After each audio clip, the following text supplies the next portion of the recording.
Well, hello and welcome to Understand Men Now. This is Jonathan Aslay of jonathanAslay.com, and I'm so excited to be doing this live stream for you today. Our topic, say exactly this when he pulls away, and please, please, please don't pull back. Please don't ever pull back. Really quickly, if you're brand new to my YouTube channel, please hit the subscribe button, hit the bell if you to be notified of new videos. And if any time during this video the content resonates with you, please hit that like button. Also, this is your explicit language warning. I occasionally use expletives to enhance a sentence, and if that's not your cup of tea, I highly recommend logging off now. All right, let's jump into the things you don't want to say to a guy, or the things you want to say to a guy when he pulls away. Now, this is a very common occurrence. Every one of you know about this when a man pulls away. In other words, he oftentimes comes on strong in the relationship, and then you start to see a pullback. And there's a variety of explanations of why this happens. And I've shared with you on multiple videos the common reasons why a man pulls away. Most likely, now, not 9 out of 10 times, but most of the time, there's some chaos going on in his life. He might be going through a nasty divorce. He might be having issues at work. He might have some health issues. He might have some family issues going on. Most likely, the ground underneath him doesn't feel solid to build a relationship. Now, you might be wondering, why would a guy be dating and be seeking a relationship when the ground underneath him isn't solid? Well, here's the challenge with that. The reality is most guys don't understand how a relationship works and doesn't understand that this ground underneath them needs to be solid to build a relationship. And yet most human beings are desperately seeking connection, and they're desperately seeking physical connection along with companionship connection. Okay, let me repeat that. They're seeking connection and sex. Okay, so when a man comes on strong, it's often driven by that biological drive to connect with another human being. Now, that doesn't mean that they're capable of being in relationships. So I think it's really important to understand this. This is why in my private coaching practice, I teach women how to vet for emotional maturity within a man, to vet to see if he's actually has the ground underneath him solid.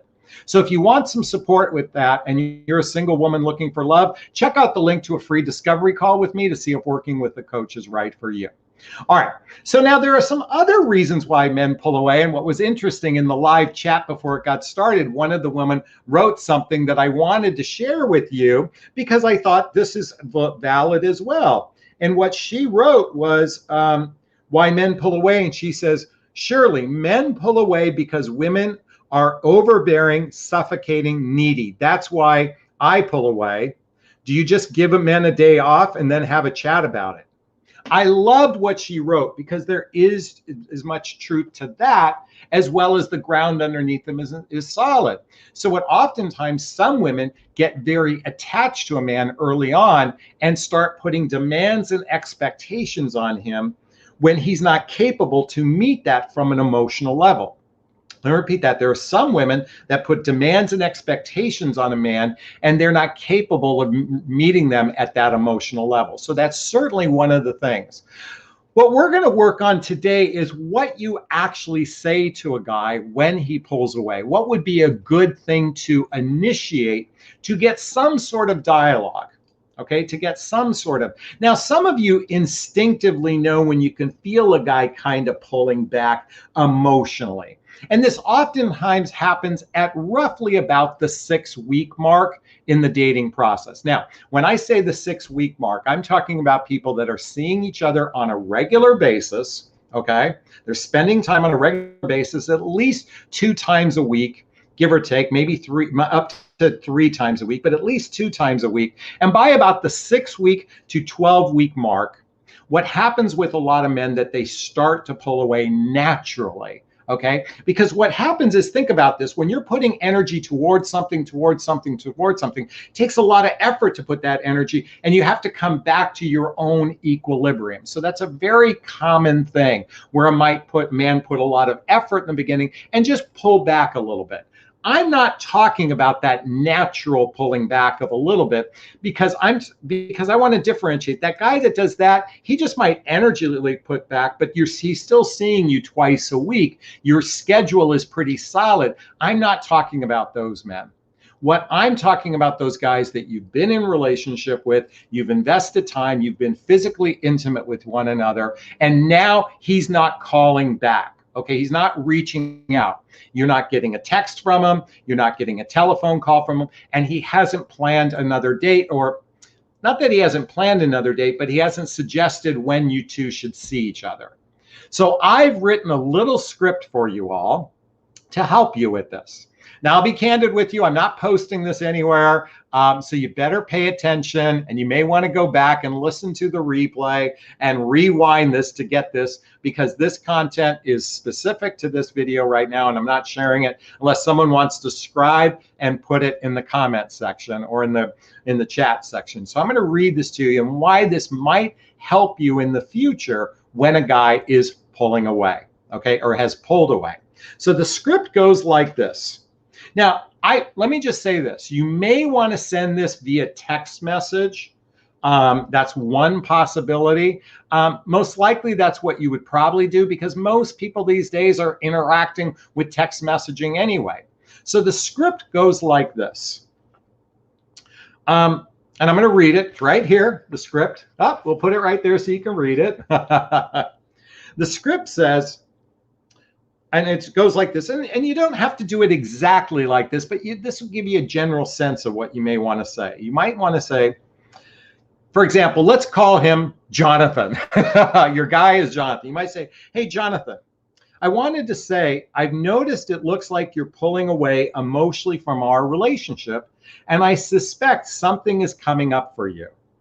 And whether you want to stay in this relationship or not, I'm someone you can talk to. And it's okay if you're making a choice to move away from the relationship.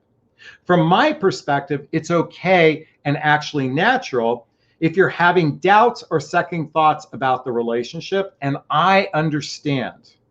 I'm okay with that, and I'm okay with me.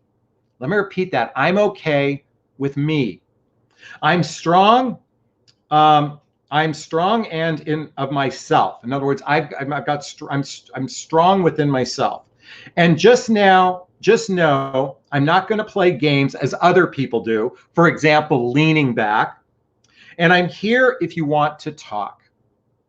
Now I'm going to read that one more time for everyone, just out of courtesy. I'll do it quickly though. I just wanted to say, I've noticed it looks like you're pulling away emotionally from our relationship, and I suspect something is coming up for you. And whether you want to stay in this relationship or not, I'm someone you can talk to. And it's okay if you're making a choice to move away from the relationship. From my perspective, it's okay and natural if you're having doubts or second thoughts about the relationship, and I understand. And I just want you to know I'm okay with that, and I'm okay with me. I'm strong within myself. And just know I'm not going to play games as other people do, like leaning back. And I'm here if you want to talk. Okay. Why I love this is because it's a very empowering move, because I know you're listening to a lot of rhetoric that says, well, feminine energy means that when a guy is pulling away, you must lean back to create space so he can come to you. Let me repeat that. So let's say you're both here, he's pulled away, and the feminine energy coaches are telling you to lean back so it creates space for him to come to you. But here's the thing. He's not at the 50-yard line to come to you. How do you get him to the 50-yard line? That's the narrative that the feminine energy coaches aren't talking to you about. And that's what I want you to lean into your sovereignty, lean into your empowerment, and actually initiate a conversation. Let me repeat that. I want you to lean into your empowerment, lean into your sovereignty, and actually initiate a conversation with him. And that's what this does. It basically, I want you to think about this, because what the basic premise is saying, hey, I recognize you're pulling away, and I understand. In fact, it's very natural to have doubts about a relationship. I understand that. And I want you to know that if you're having doubts, that's okay with me. Okay? And if you choose to end the relationship, I'm okay. I'm going to be okay. Because here's the thing, ladies, most men pull away because they don't feel safe in communicating their doubts about a relationship. Let me repeat that. Most men pull away because they don't feel safe enough to express their doubts in the relationship. And so by initiating a conversation, and let me just say this, if this guy, Jonathon, doesn't create a dialogue, then chances are the relationship is over. And let's face it, you should have doubts about this guy for his actions as well. But you might be saying, but Jonathon, I love him so much and I just want him back because I love him so much. Folks, if you're feeling that need to want to be with someone who's pulled away, I can tell you you're experiencing one of two things. Either you're experiencing codependent tendencies or you're experiencing love attachment style. So I want to recommend two books to you. And by the way, all the books I recommend are in the link below and Jonathon recommends. I want to recommend Codependent No More by Melody Beatty. And I want to recommend Attached by Amir Levine and Rachel Heller. Why I'm recommending these books, ladies, is because what you're experiencing when you go, God, Jonathon, but I love him so much. Listen, how can it be real love if he's pulling away?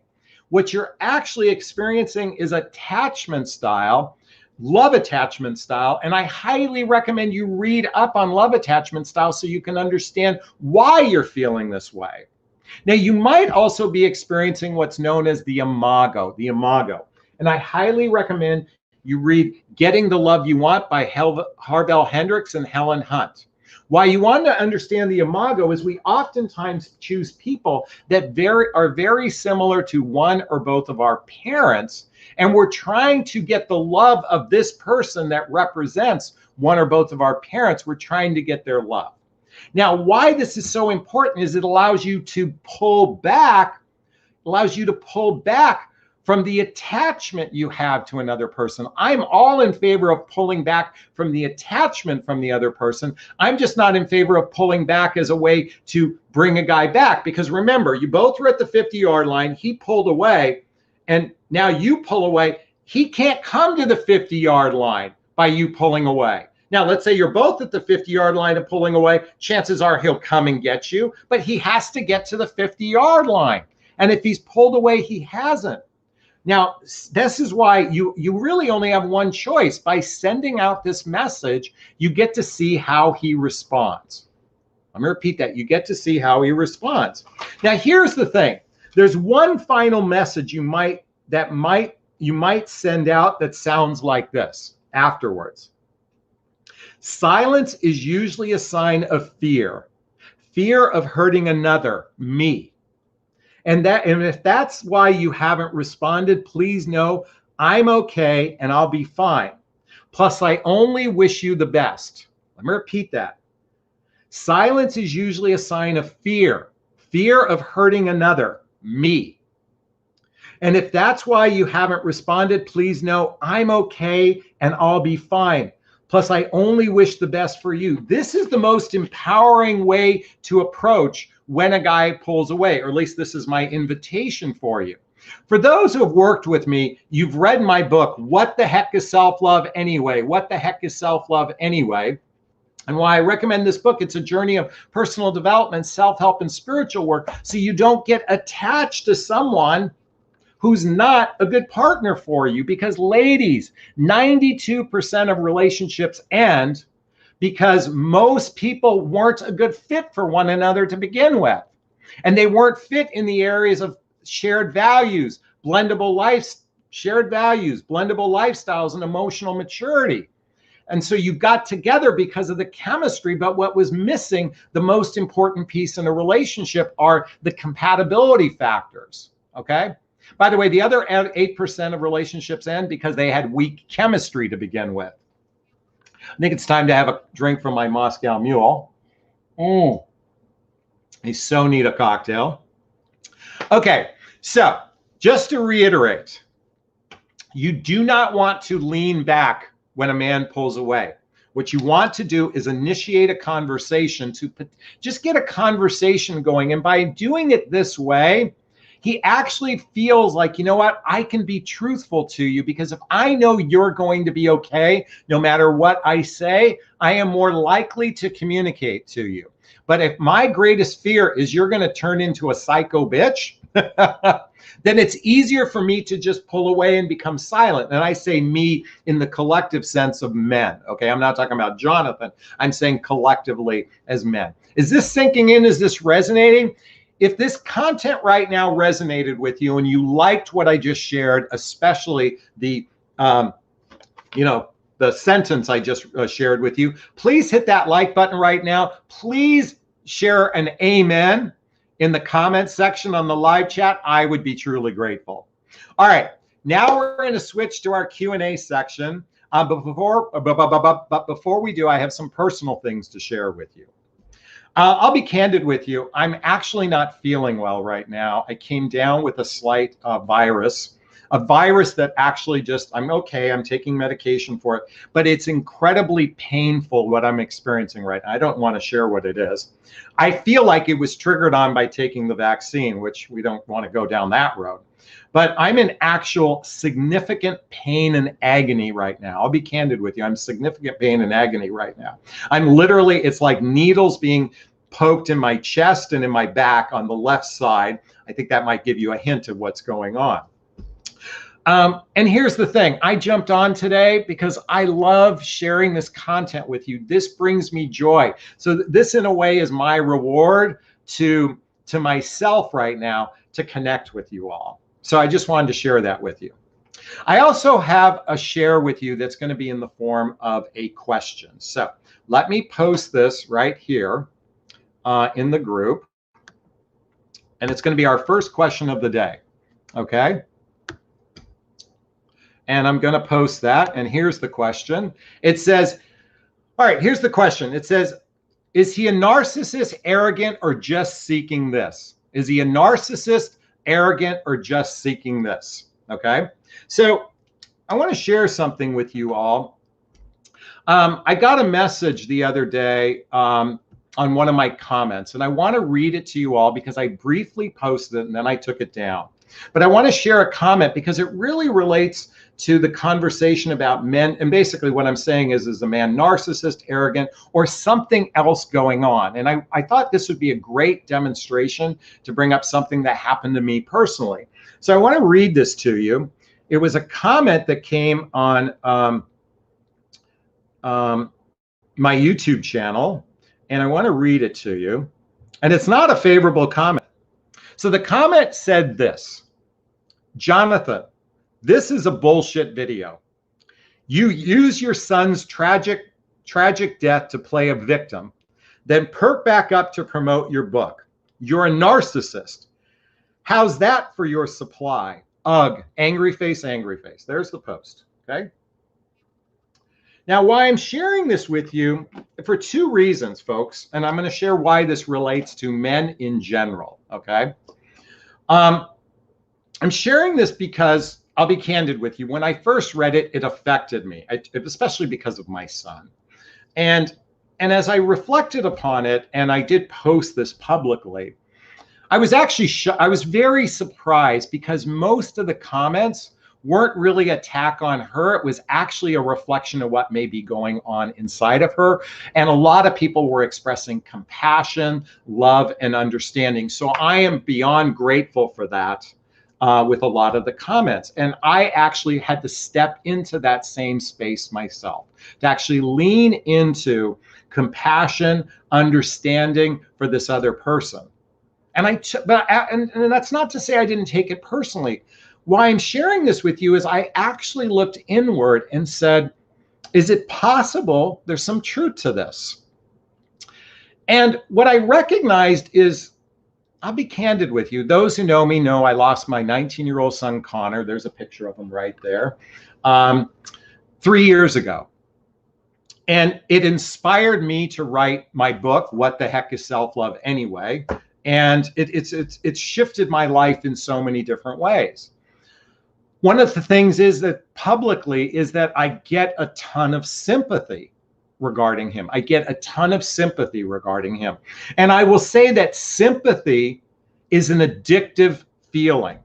I'm going to repeat that. Sympathy is an addictive feeling. In other words, when you're getting a ton of sympathy, which is really a ton of love, it can be actually very addictive. So to the extent that there was some truth to her comment about the supply, the narcissistic supply, not that it's narcissistic supply, but anybody who's lost someone or is in pain, when they get some sort of validation over that, it can be very addictive. So as I was looking inward, I was reflecting on that.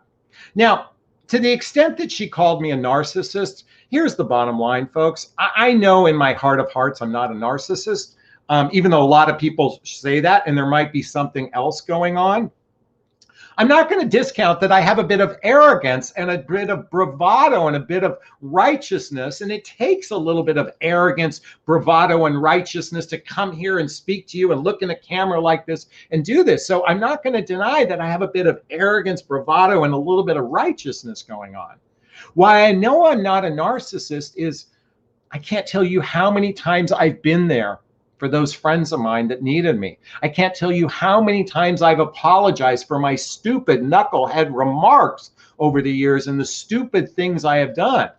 And that's a clear sign that when someone takes ownership for their mistakes is not a narcissist, because a narcissist will never admit they're wrong.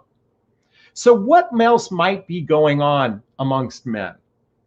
And I want to because there is something that is going on amongst men and women alike. So this is a human thing. And that is the need for significance, the need for significance. And we are all experiencing this desire to be significant. This is why Instagram was invented and people do, selfies all the time, because most humans are craving to be important, to be significant. And actually, it's one of the 6 basic human needs. And I want to read to you really quickly the 6 basic human needs so you can understand this. The first is certainty. By the way, this is a Tony Robbins 6 basic human needs. You can see that: certainty, variety, significance, connection and love, growth, and contribution. So to the extent that I'm here communicating with you, and I'm doing it in a way to encourage personal development, self-help, and spiritual work for everyone, I'm here to say is, yes, I am fueling my desire to be significant. But we all want that, men and women alike. So we've got to be careful with this narrative of, calling someone a narcissist, when it's simply, they might have a little arrogance, they might be a little bit myopic, they might have a desire to be significant in the world. But here's the bottom line. Real narcissism are people that lack empathy. And so you have to ask yourself, was the person you're with, by the way, being gaslighting, for example, gaslighting. We always say, narcissists gaslight. They mean they turn things around. Actually, most human beings, when they get confronted with something, they actually gaslight. Men and women alike, not narcissists. It's very common to get defensive when someone triggers you. Just for example, like she did. I immediately got defensive and I wanted to attack her.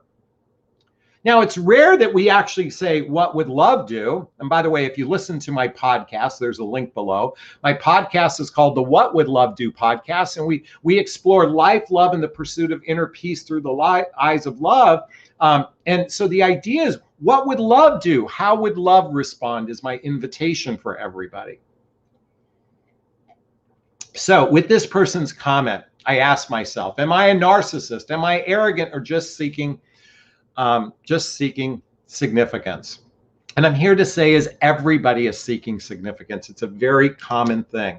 And so with respects to her comment, I send her a lot of love. My hope is that she heals, just like I'm working on my own healing. And yes, do I sometimes feed off of the sympathy over my son? Abso-fucking-lutely, folks, because there is no greater pain, or at least to me, it's no greater pain as a parent is what I'm experiencing. And every day there's a hole inside of me, not to go with the pokes that are happening in my body right now. There's a hole inside of me. And yes, I talk about him frequently as a way to keep him alive. yes, that's a form of significance. So I just want you to understand, folks, that we can point the finger at someone being narcissist, but we have to look beyond that. And unless you know a person personally, don't call them that, because you don't, until you've spent any time in someone else's shoes. What is the biblical quote? Don't cast what's the biblical quote about? Don't cast a stone until you cast it over yourself, or whatever. Someone please post it, because I can't remember what it is. Anyway, thank you for allowing me to share that with you. I think it's time to take another question. I really appreciate it. All right, time to take questions. By the way, for those that have commented, amen, thank you. For those that are commenting about how I'm feeling, thank you so much. I really appreciate it. And let's jump in. If you have a question, post the word question. Okay, here's a couple things. If you have a question, post the word question, write the word question, and then write the question thereafter so I can see it easily. Secondly, you can purchase a super sticker or super chat and post your question inside there. As I've said before, these funds actually go to a scholarship to allow me to offer personal development for folks, for people that are struggling financially. And eventually this is going to turn into a foundation at some point. I'm hoping to create for Connor. I'm actually looking at creating a t-shirt line too in honor of Connor as well. So I've got some things in the works. I'm just a little bit lazy, so I hope I get to them, but I want to let you all know I'm very grateful for all the super stickers and super chats. So thank you so much. All right, so do we have a question? Just a reminder, post the word question, and then it'd be easier for me to see. Okay, Jenny G writes, question. Why are there men online who truly aren't available for a relationship? I met a divorced guy on Bumble who travels 70% of the year. Jenny, great question. Why does this happen? In other words, why do men date when they're not ready? In fact, I just shot a video. If you look back a few days ago, I actually did a video on this, but I'm going to address this in a little more detail for you, or not in more detail. Here's the bottom line. Every human being is seeking connection. Every human being is seeking connection. It's a basic human need to feel connection with another human being. It's right there in the 6 basic human needs.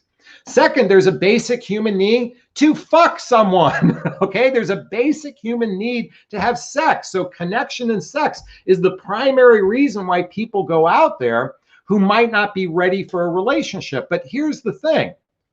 You know, it used to be if a guy wanted to get laid, he had to get married. Let's face it, up until about 60 years ago, you pretty much had to make the final, here's the ring, you had to make a commitment. By the way, I wear this ring on my other finger. I have a friend who wrote a book called Ring Shui. I should find it. And she said, if I wear the ring, like a wedding band ring on this finger, it's meant to attract a partner on this finger. So we'll see. So my point is, oh shit, I just forgot where I was going. I'm sorry, I just had a brain fart there. Squirrel, squirrel, squirrel. Okay, going back to connection and that desire for sex, okay? When we're not ready, I know where I was going with relationships. So we used to have to get married to get laid. Now, all we have to do to get laid, ladies, is to tell you we want a relationship. That's it. That's all we have to do is saying, I'm looking for a relationship. Ladies, it's incumbent upon you to vet the guy to determine what the fuck is he talking about when he says relationship.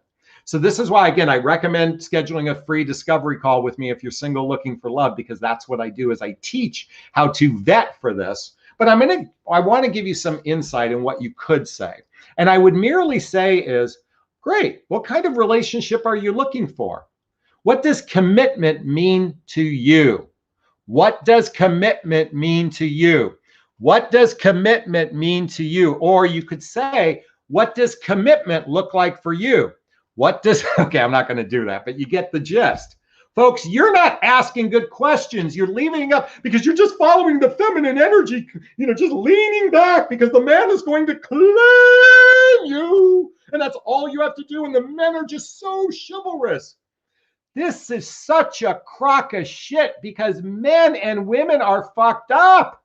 I mean, we got to get past this narrative of believing that men are perfect. I don't care if a guy makes a $250,000 a year and is an alpha male, I can tell you he's most likely fucked up, because the reality is most people have not healed their childhood wounds and traumas. Most people haven't healed their childhood wounds and traumas that cause them to have negative patterns and limiting beliefs in their life, or their adult traumas like a contentious divorce, issues at work. And so without some sort of healing, which is why I continually recommend the book, The Hoffman Process, to start shifting, to do the inner work so you're capable of being in a relationship. And by the way, ladies, most of you aren't really great at relationships either. Most of you have no clue how to be in a relationship. This is why I continually recommend the book 8 Dates by Doctors John and Julie Gottman, because this is the mechanics to a healthy, happy relationship. And if you don't know how a healthy, happy relationships work, then you have no chance of having success in a relationship. So here's the bottom line. All we men have to do is do a couple swipes, say we want to, oh, I got a Bumble notification. All we have to do is a couple swipes, and then tell you we're interested in a relationship. We date you 3 times. Most likely you're going to give it up to have sex with us, because men are the gas and you women don't know how to put on the brakes. And so this is what's going on. And we've got to listen. Look at, I have a respect for a lot of the other dating coaches out there. I know they're trying to do good. I get it. But most are selling a fucking fantasy. I swear to God, I was watching some video today about inspiring a man's hero instinct, and all you had to do is these 8 things, and he's just going to jump into, he's just going to jump in and want to be fully committed with you. And they're selling this as being truthful, and it's not, because most humans are really riddled with emotional shit. And that's why most relationships fail, because they lack the emotional maturity to actually be in a relationship. Is this sinking in? Is this resonating? Because I got to tell you, folks, the definition of insanity is doing the same thing over and over again, expecting different results. I got to tell you, I get calls all the time to do a discovery call with me. And I'm like, and they don't hire me. And I'm like, because you're just going to think somehow magic fairy dust is going to change everything. And if you do the same thing over and over, it's just going to magically change things. It's not going to. You have to make a shift within yourself. This is why, please, please buy my book. Mainly so you can get the last page of all the recommended readings. Look at that. You got to read these books if you want to change your life, if you want to be empowered. Look, I know a lot of you look up to me because you see me as emotionally mature. I've spent 3,000 hours of doing work.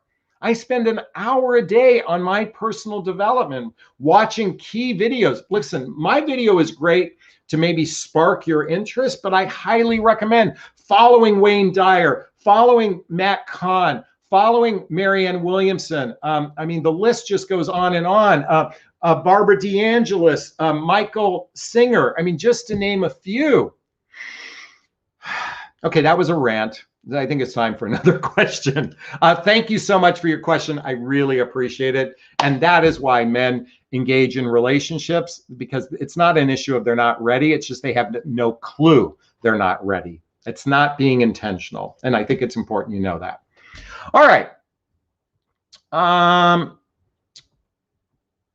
Meg says, thank you, Jonathan, you're a trooper. Or excuse me, Nora says, thank you, Jonathan, you're a trooper. Patricia says, prayers to you. Thank you so much. Sending much love. Thank you. Maria says, I hope you feel better. By the way, thank you all for the super stickers. I really appreciate that. Super chats. Thank you so much, Maria. I really, really appreciate it. Someone wrote, COVID jab killed my, Canada, I'm sending you a lot of love. Liz says, wow. Petrie says, amen. Thank you. Let's find a question. So the word question, and then post the question out there, or purchase a super sticker or super chat. All right. I'm sorry. I got to keep scrolling. Well, I'll comment. Jenny says, you are far from a narcissist. You have feelings and are self-aware. The comment was uncalled for. This person who is comment, sad person.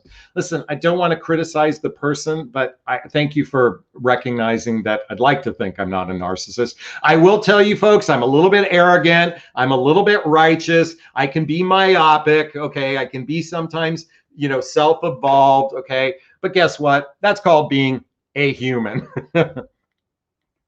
All right. Question. Post a question. Wow.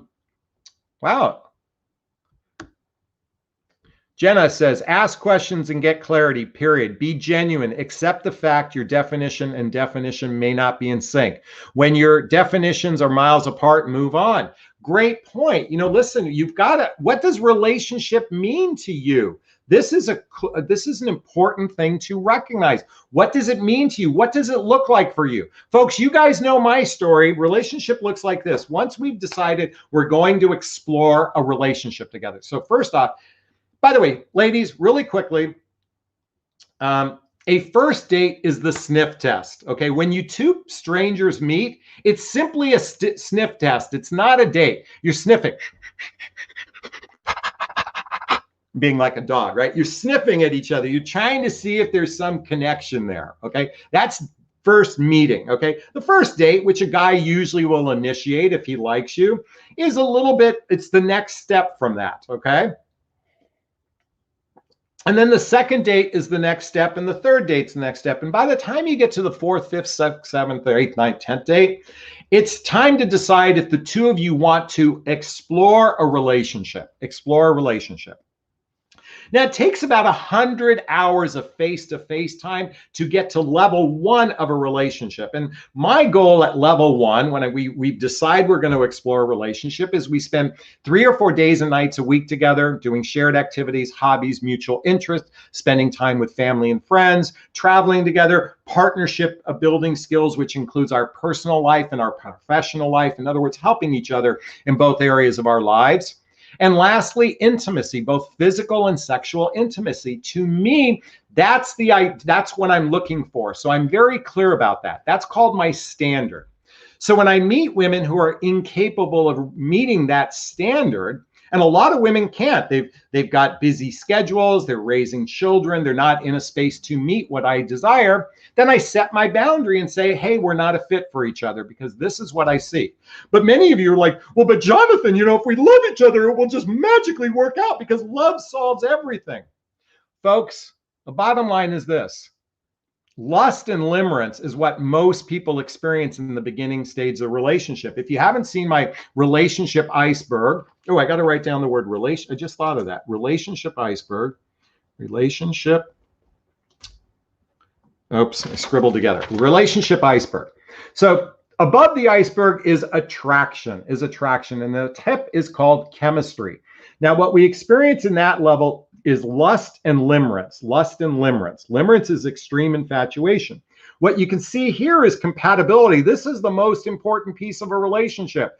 First is shared values. Next is blendable lifestyles. And lastly is emotional maturity. And that by far is the biggest chunk of the whole deal, is emotional maturity. And sadly, most human beings have weak emotional skills and they have terrible communication skills when it comes to a relationship. This is why it's highly important to read the book Nonviolent Communication by Marshall Rosenberg. Nonviolent Communication by Marshall Rosenberg, to learn how to communicate better. And by the way, this should have been called compassionate communication. My point is this.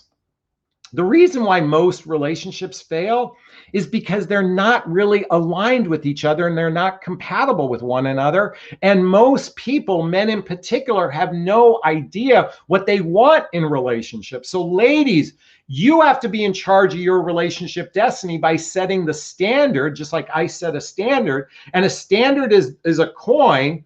One side is the standard and the other side is a boundary. And a boundary is simply what's okay and what's not okay with me. So by expressing your boundaries, you can determine if this person is right for you. Is this sinking in? Is this resonating? Please let me know. What was the question?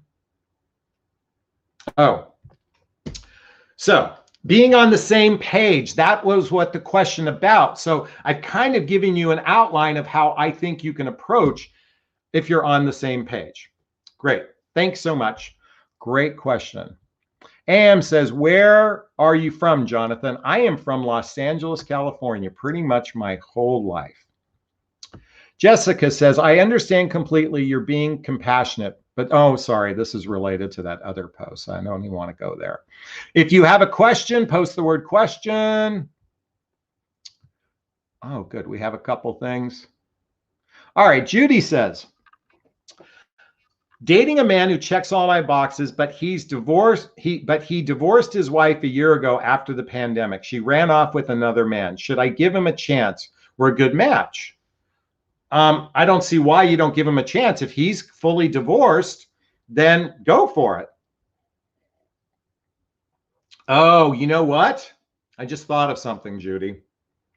He probably still loves his wife. He probably still loves his wife. Most men who have been cheated on and the wife leaves for another man, that is a very traumatic experience.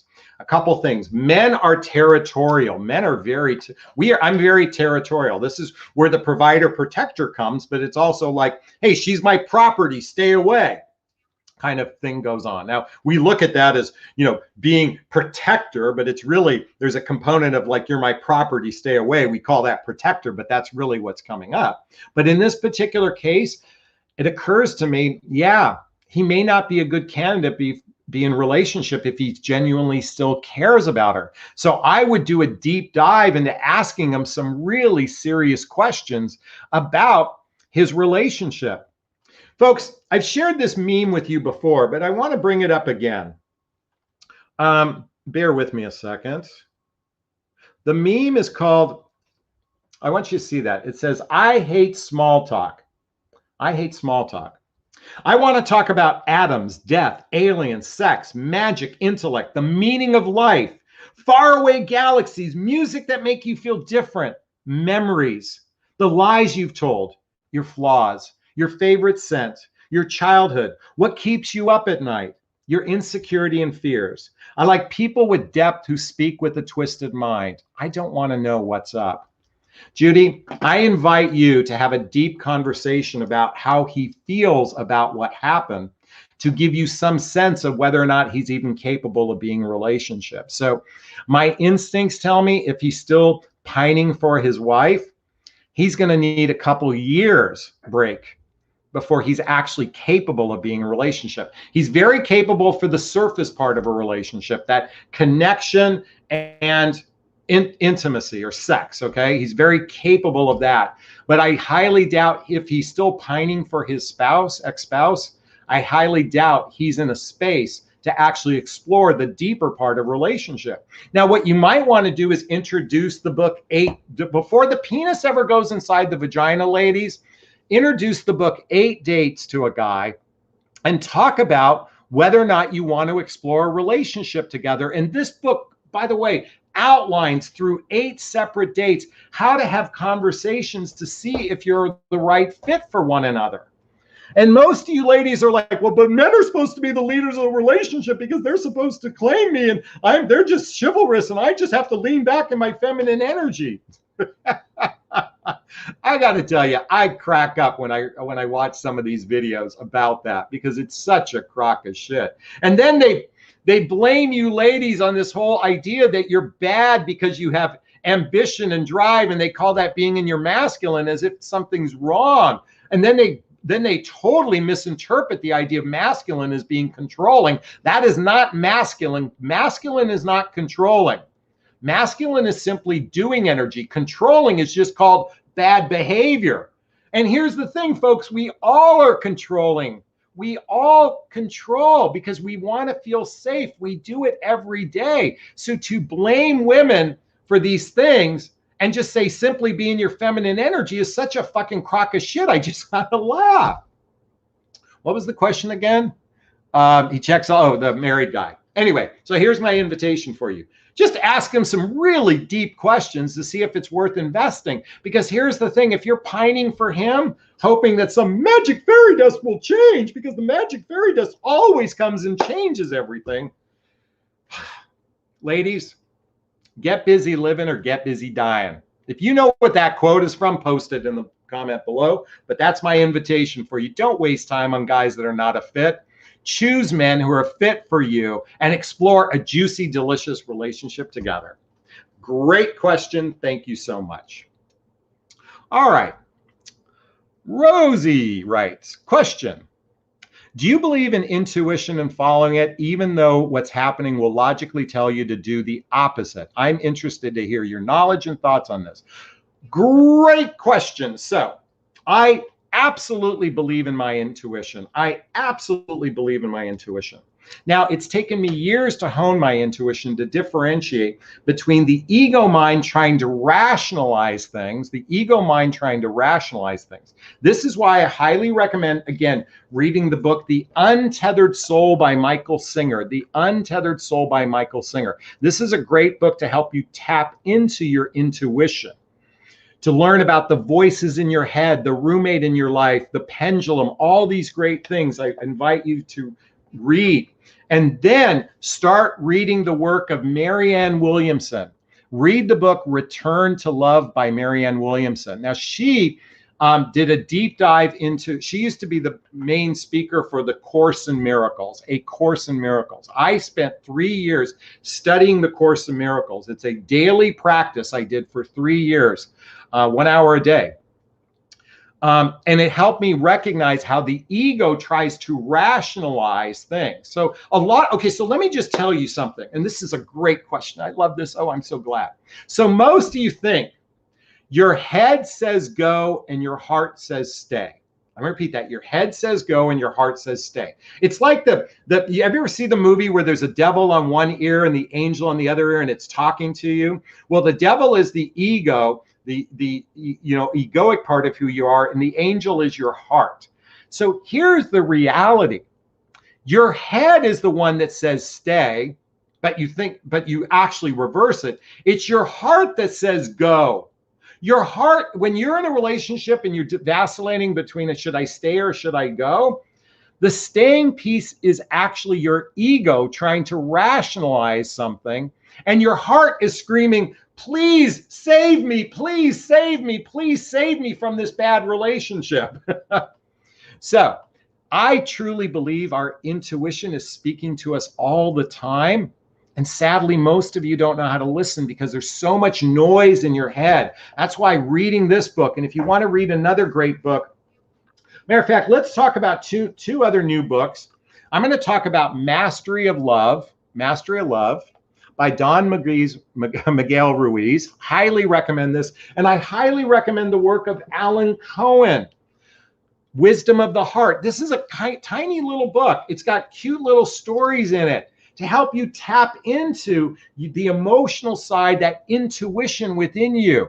Because we all have a capacity to recognize who's right for us and who's wrong, because our feelings are our barometer. Our feelings are our barometer, but our ego will fuck with our feelings all the time to rationalize, L-I-E-S, rationalize something because you believe it's your heart. No, let me just tell you this.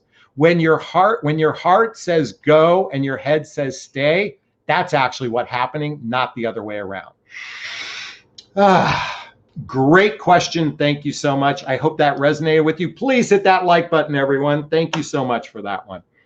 Bump, bump, bump. This is I'm having a great time. Even though I'm in significant pain, I'm having a great time. CA No says, question. What if the sexual energy is higher in your partner than yourself? What are your thoughts on that? Well, the person who cares about sex least is the one who wins. I've experienced that a lot in relationship. I've been with women who have barely any sex drive, and I can't believe I've been obsessed with these women. That's because I've been trying to heal my mother shit for fucking years. And thankfully, there's my mom and dad when they were younger. Mom, I've healed my shit with you, okay? I've healed it. Now that you've passed away, I've definitely healed it. In fact, Mom, it's your job to help me find a woman who likes to fuck on a regular basis. Folks, I'm not a great coach on giving advice on sex. What I am here to say is I highly recommend reading the book, How to Make Love All the Time. This will help you actually connect at a deeper level. And my hope is if you're connecting to your deeper level, you actually connect on a sexual level more often. And I'm also here to recommend, I've done tantric workshops. I've done Kama Sutra workshops. I mean, I got to tell you, and Tantra is non-sexual. But boy, do you want to fuck your brains out if you do a couples tantric workshop, you want to fuck so bad. I mean, it's like nobody's business. Also, I highly recommend maybe trying MDMA. Oh my God, I just recommended something that might be bad. MDMA breaks down the ego and allows you to enter your heart space to open up to a partner. This whole narrative of masculine and feminine polarity in the bedroom, and a man must just come in and just take you like an animal, right? Yeah, a lot of you aren't prepared for that. You've got so many walls up, and it's not our job to take down your walls. It's your job to take down your walls. So I'm here to say, do the work. Try different things out if that's the case, because I would hope you're both on the same page on the sex piece. But again, I am not an expert on this. Folks, by the way, I'm not a relationship and dating expert. I'm just a person who studies this shit and talks about it. Let me just say this. I just study this shit and talk about this, and I just probably know more than most, but I do not consider myself an expert in any way, shape, or form. If you want to talk to a great expert on relationships, call Doctors John and Julie Gottman if you can get them on the phone. All right. Great question. Thank you so much. Loved it. Big hugs. All right. Question. Do you have a question? Write the word question. We got that one. Purchase a super sticker. If this content is resonating with you, I'd be so grateful if you purchased a super sticker, super chat. By the way, for those listening to this in my podcast, it's only during the live show you can do that. But if this is resonating with you, please let's by the way, show me some love. Okay. I'm in a lot of pain. Okay, was that narcissistic I just did? Maybe a little bit selfish, but thank you. Canada writes, I love fucking.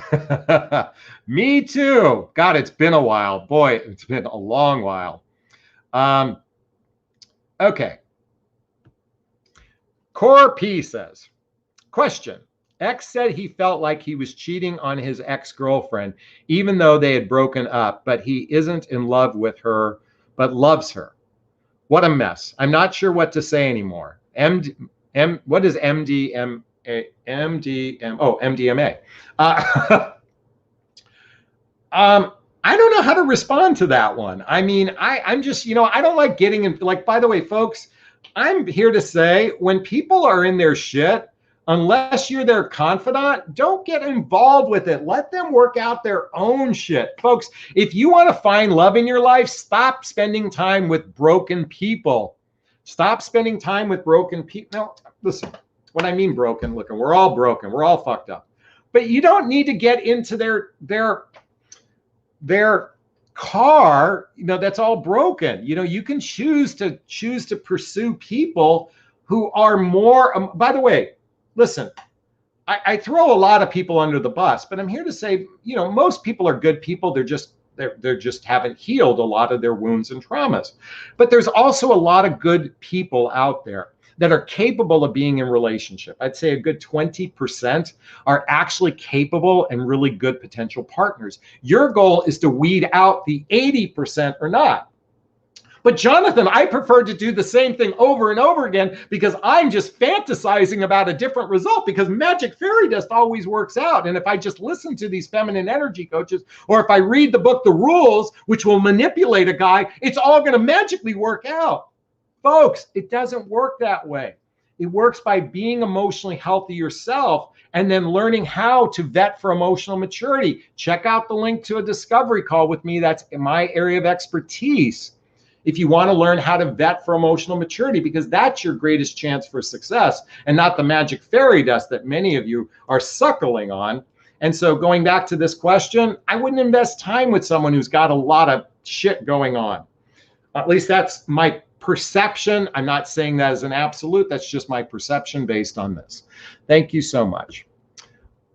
KK writes, I suck at sexual things long distance. He gets so mad long distance that I can't even sometimes get a word in.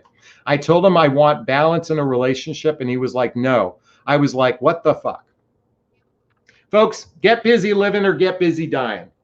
What that really means to say is either choose a partner who's a match for you or keep suckling on the fucking fantasy that somehow magic fairy dust will change everything. Stop being with people that are not a good fit for you. It's not going to ever work out. All you're going to do is feel miserable. Look at 50% of marriages the first time fail. The second and third marriages end 60 and 75% of the time. And that doesn't even include relationships that don't work out. The reality is most people are not aligned for one another. This is why the saying, what's the definition of insanity? Expecting different results by doing the same thing. You got to work with me if you want to change that. And it's a big fucking investment to work with me. But here's the bottom line. If you make an investment in yourself, you might have a different experience. And I can't tell you how often every week I get a call from a client. Jonathan, I met a great guy. Jonathan, I met a great guy. Jonathan, I met a great guy. And they know the difference. Every woman who's worked with me says the same thing. Why didn't they teach me this in school? Why didn't I learn this when I was, why didn't my parents teach me this? Why didn't I learn this before I married that knucklehead? Folks, look I was a train wreck after my divorce. Most of you women are dating guys like me, a train wreck. And I was clueless when I got married. I didn't learn any of this stuff until I started reading about relationships. How many people actually read about relationships? It's probably less than 10% of the population at best. And of that 10%, 90% are women. So here's the thing. You are the emotional leaders of the relationship, not men. And if you don't recognize that, if you're going to hope that men are going to be the leaders, well, guess what? You're putting faith in the wrong person. Put faith in yourself.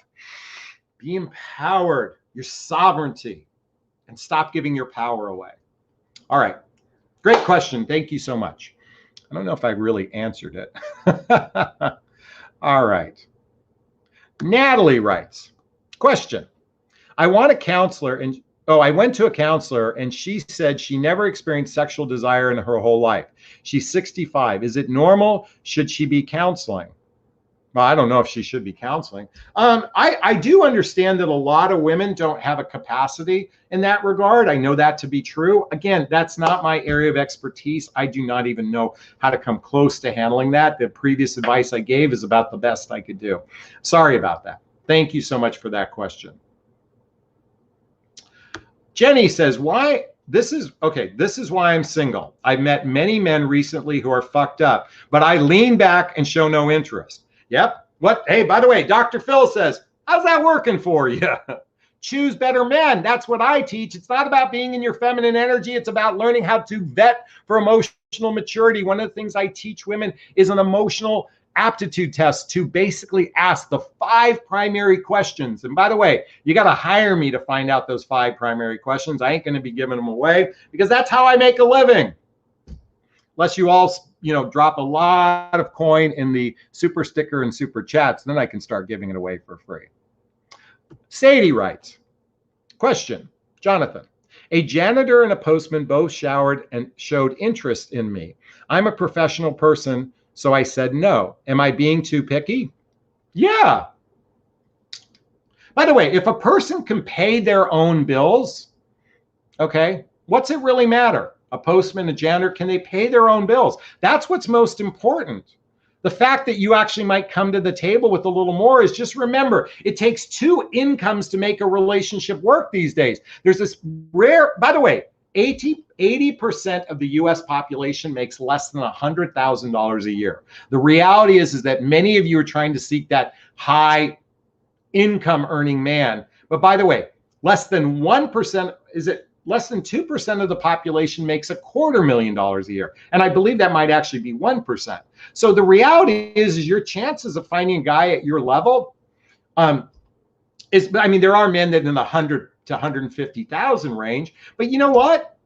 would you rather be in a happy relationship, or would you just rather have a man make as much money as you? Look at, and I know you're going to say, well, they might be intimidated by my success and all that stuff. Folks, that's such a crock of shit. I mean, here's the thing. And I did a video on, by the way, there's a previous live stream on the whole idea of being intimidated. Look, some men do feel insecure, but a man who can pay his own bills and he likes you, 2 incomes are better than 1. So just stop. I mean, are you being too picky? I would certainly give them a chance to see if they're a good fit, because what do you have to lose? What do you have to lose? Great question, though. Thank you so much.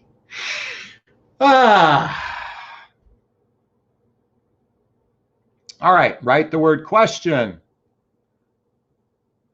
Sorry, I'm just scrolling through this. Oh, Jenny says, this is why, oh, we already did that. Okay. Catherine says, question, I love your videos. I'm a widow of 2 years and 4 months who finds it hard to resist several young men who just want a sexual relationship with me. Do you have any advice for me? Yeah, fuck your brains out and have a good time. You know what, ladies, especially the older women, when you got younger guys coming after you, that can be a lot of fun for the short run. That's okay to experience some sexual connection and desire for younger people. I'm not here to encourage it. I'm just here to say, I don't see anything wrong with it. Now, your reality of entering a relationship with these guys is actually very slim, because they're going to pull the escape clause, and that is, oh, I want to start a family with someone. So just remember that usually guys that are in it for the sex are in it for the short run. But you just got to ask yourself, are you okay with the short run? And if you're okay with the short run, then go for it. And if you're not okay with the short run, then don't engage. That's my invitation for you. Great question. Thank you so much. All right, do you want to keep going? Catherine gave me a super sticker. Thank you so much. Anyone else want to do that? I'd be so grateful.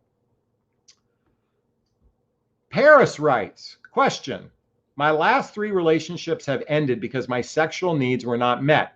How do I figure this out sooner rather than later? Great question. Oh my God, great question. And your dilemma is this. As men age, their sexual desire drops. I mean, folks, I got to tell you something. I was a horny son of a bitch. I say was, but you know, I don't like saying but, and I'm trying to eliminate the word but in my language and say, and yet, okay. I do, and it sucks having the fact that my testosterone levels are down and I fucking need that blue pill, or actually if you have the generic version, it's a white pill. I hate the fact that I have to use that. And meaning it's making it harder to have like fuck a couple times in a day. Boy, I miss that. Although I haven't gotten laid so long. Does anyone want to come out here and have sex with me? Oh my God, just joking, just joking, just joking. I mean, here's the thing. It's natural for people's sex drive to drop as they age. It's just a very natural thing. This is why I prefer actually learning Tantra, Kama Sutra, and other things, learning different ways to be intimate with your partner that actually enhances the desire to be sexual. But this takes two people to be conscious and aware in their relationship, to actually want to explore the relationship at a much more intentional level. This is why I highly recommend reading Gary Zukav's book. I was going to call it Sexual Partnership, but it's Spiritual Partnership.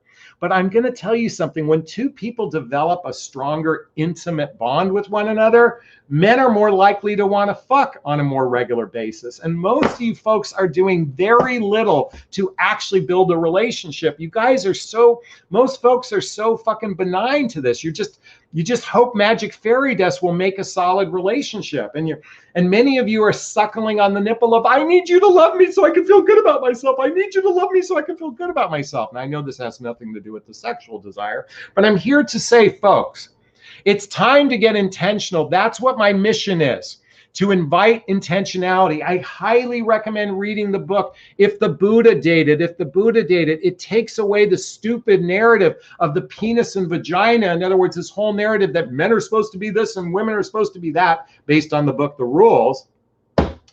Folks, let's take the gender out of the equation and let's start treating each other like human beings. That's your only chance for relationship success, when you're treating each other like human beings. And that's my invitation for you all. Is this sinking in? Is this resonating? Please hit that like button, give me an amen to let me know. All right, we're going to keep going. Even though I'm in incredible pain, we're going to keep going. Oh God, I can't wait to take my, I don't have Vicodin. I have, what the fuck did they give me? They gave me tramadol. I hope this works. I'm like jonesing to take this, but I'm trying to be cognitive here. So please appreciate that I'm doing this for you. Actually, I'm doing it for me too, because I fucking love this. All right. Amen. Human beings. Thank you. Let's just be human. Human aliens. Yes, I agree. Oh, Jenny says, I mean, yoga can help crave sexual desire. That's a good point. Yoga is gets you in touch with your body. And by the way, Tantra, oh my God. And by the way, it's non-sexual Tantra, but boy, does that get you in your body like nobody's business. I love it. Wolf says, I just want him to touch me and make me feel good in bed. We can figure the rest out. We are so similar. Hey, start having real conversations with one another. That's your greatest chance for success. Start having more intimate conversations. All right. Jane says, tramadol will knock you out. Yay, I want to get knocked out. Jane says, I'm so horny, I'm going out of my mind, but I'm so picky, I won't just be with anyone. And that has to be intentional. It's so difficult because I want to have closeness, but I can't settle. Oh my God, Jane, you literally have spoken the words that I'm feeling within myself right now. I mean, literally, I could have written the same thing.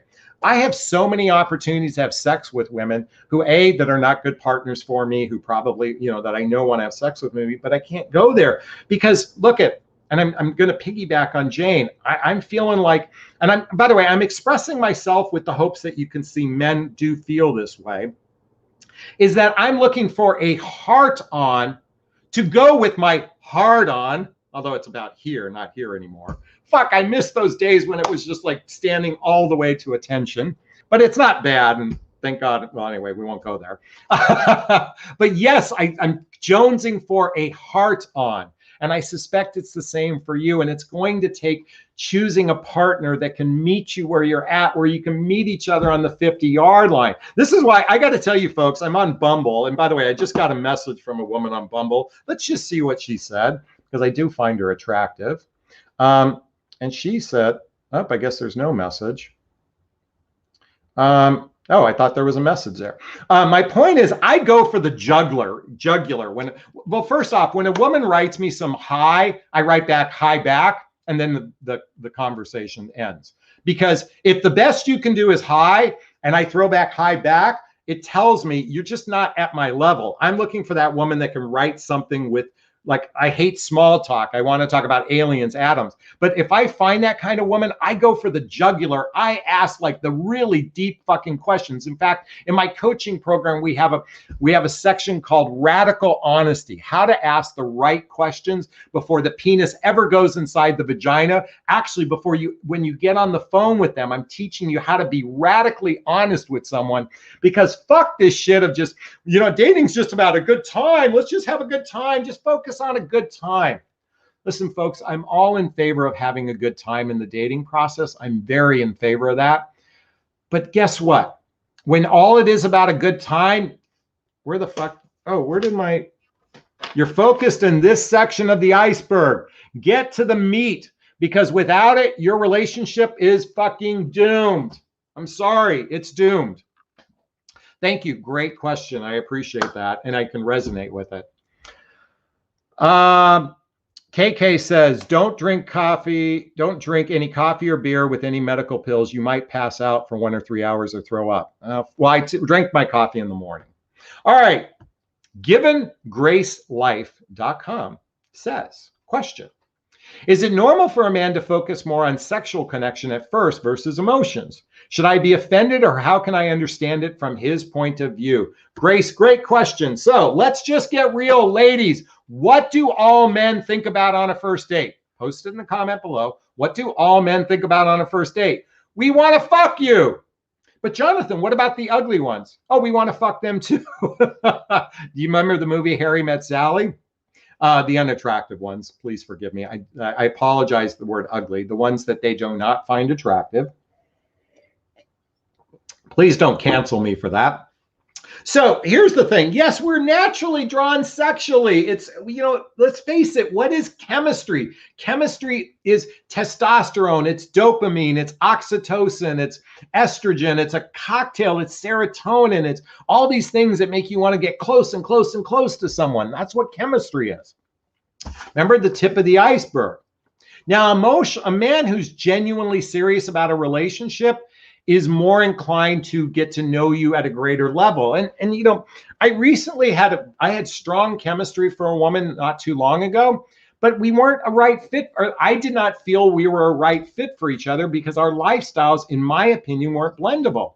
So we had a great first meeting that was a little bit affectionate, but I immediately put the kibosh on it because I'm aware enough to know it's not right for me.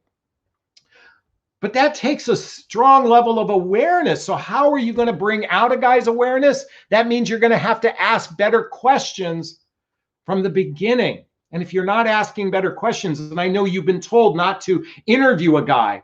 Ladies, a first date is an interrogation.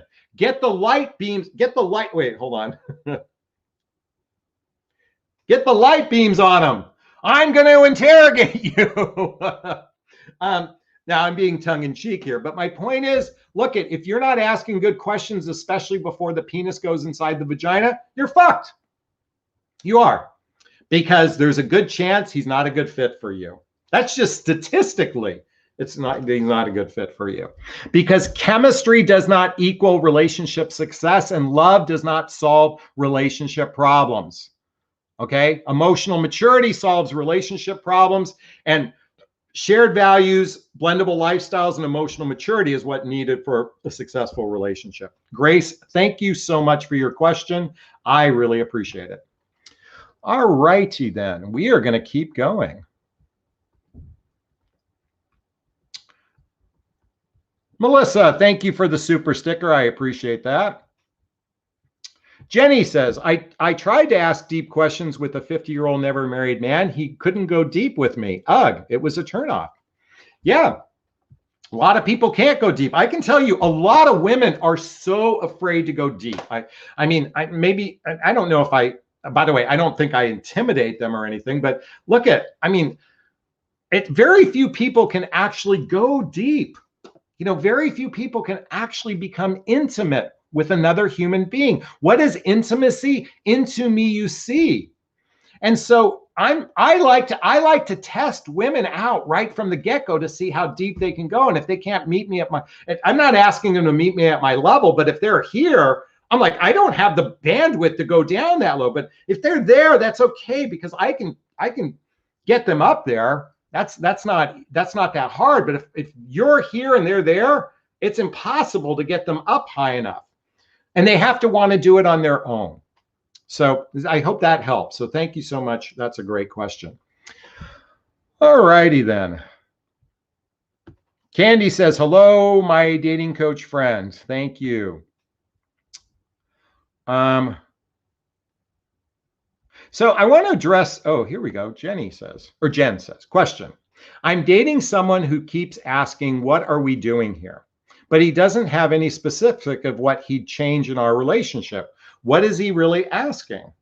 Well, I think he's trying to get a sense of where you're at in this relationship. So there must be he must be feeling some resistance from you, or must be feeling some doubt from you.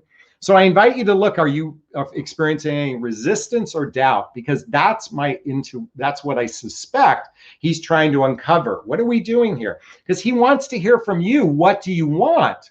And I would invite him to say, well, I would throw it back here. What are we doing here? What are you doing here? What are we doing here? Just, I would invite him the same question on what are we doing here? And have a dialogue, have a conversation. Again, folks, highly recommend the book, Nonviolent Communication by Marshall Rosenberg. All righty. I am burning up by my lights here. Whew. Okay. Oh, by the way, so I've been getting emails from a lot of you that want to go on a date with me. So, and which I really appreciate. I can't begin to tell you how much I appreciate.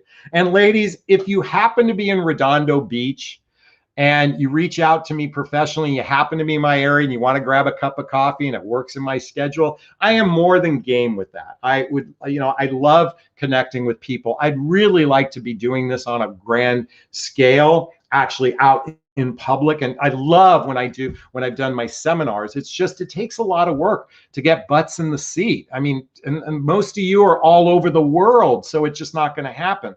But I want to let you know how flattered I am, truly flattered at all the kind emails. I know one woman sent me a bikini shot. By the way, you're gorgeous. Thank you so much. And I want to thank you all so very much. I kind of hope my soulmate does find me on this YouTube channel and somehow comes my way. I will tell you, I have a fantasy around that. So who knows, that might happen, but I want to thank you all for the love that you've given me and sending me emails to my website. Thank you so much. Mystic with Lipstick just wrote, let me find this question. I don't know how to put this there. Mystic with Lipstick wrote, here we go. And she spent $20. Thank you so much. Question. If you're open and given space and give space, told the guy, if you want me to go away, just tell me, but he hasn't taken the out. However, he texted me today first and told me he'd call around a certain time, but never called. Advice. Okay, I don't like the way, again, I'm not a fan of what you wrote. If you want me to go away, just tell me. Rather than, let me read what I wrote again. Here's what I would say. I just wanted to say, I've noticed it looks like you're pulling away emotionally from our relationship.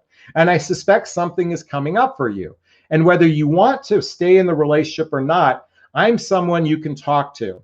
And it's okay if you're making a choice to move away from the relationship. From my perspective, it's okay or natural if you're having doubts or second thoughts about the relationship.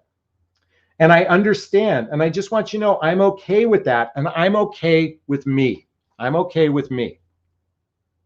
I'm strong in and of myself. And just know I'm not going to play games as other people do, like leaning back. I'm here if you want to talk. I think that's a better way of approaching it, Mystic. But the fact that he keeps connecting with you is because he likes you, but he is not capable of being in a relationship with you. So my advice to you is tell the guy, hey, thank you. I think you're a great guy, but we are not on the same page. And maybe you need to tell him, look, I need a man, not a child, a man. Okay, a child acts the way you do. I need a fucking man. And if you can't be a man, then your dick doesn't get to go inside my vagina. Nor do you get my ear to be a friend. Either show up as a human being at my level or don't. These, saying you're going to call and don't call and having excuses all the time. Look, I get it. You have doubts. It's scary. Okay. You can either talk to me as a human being or I will move on. Ladies, stop being nice to men. Stop being nice to men. Start calling them out on their shit. Listen, ladies, you're just way too nice. Call them out on their shit. They don't deserve, this behavior. I know why the behavior happens, but you don't deserve to be with a wishy-washy guy. Unless you're wishy-washy, then guess what? What's the definition of insanity? Is keep doing the same thing over and over again, expecting different results. If you're wishy-washy, you're going to attract wishy-washy guys. And you'll be pining for him. But Jonathan, I love him because we have so much great chemistry together. And I know that's not what you said, Mystic with Lipstick. But that's my invitation for you. And I hope that helped. Thank you so much. Jenny says, I'm in New York, so I'm a bit far away. Again, if you're ever in Redondo Beach. John, drink some water. Okay, I'm drinking a cocktail. That's probably not a good idea. Thank you. Oops. All right. Question: how does calling out work with a grown-up man? By the way, calling them out is not to enhance your relationship, is to get him set up for the next relationship. Listen, well, first off, you don't need to call out an emotionally grown-up man. You don't need to call out. The only people need to call out are people that are acting like children. So I wouldn't worry about it with a grown-up man. It's really a child that's happening. Jana says, oh, I have called him out. I loved it. I ended it. I'm happy about it. Yay, yay, yay, yay, yay, yay, yay, yay, yay. Let's give her some thumbs up. And by the way, give my YouTube channel a thumb up and say amen. All right. Given grace life. Yep, I've learned that just because you understand doesn't mean they deserve your empathy or compassion. Well said. Patty says, tired of wishy-washy men. I'm tired of wishy-washy women, but I get it, okay? Natalie says, cocktail's not a good idea with tramadol. I get it, thanks.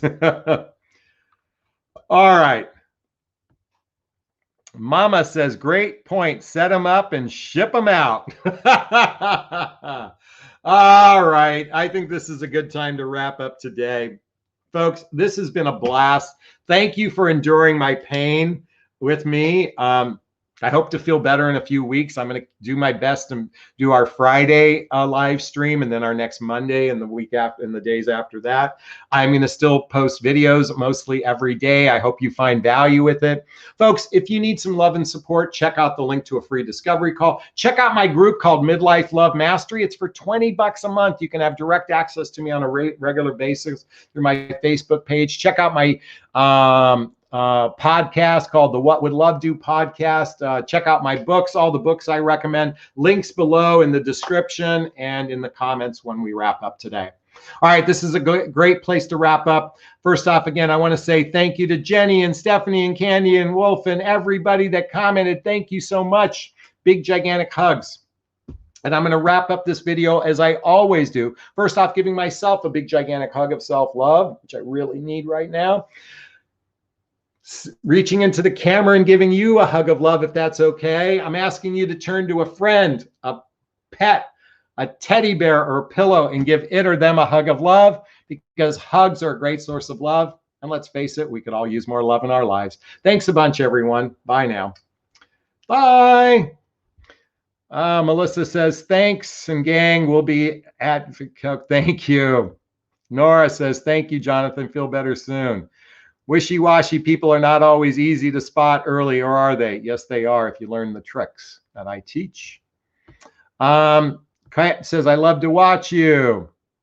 Thank you all so much. Have a great evening. Thanks. Bye now.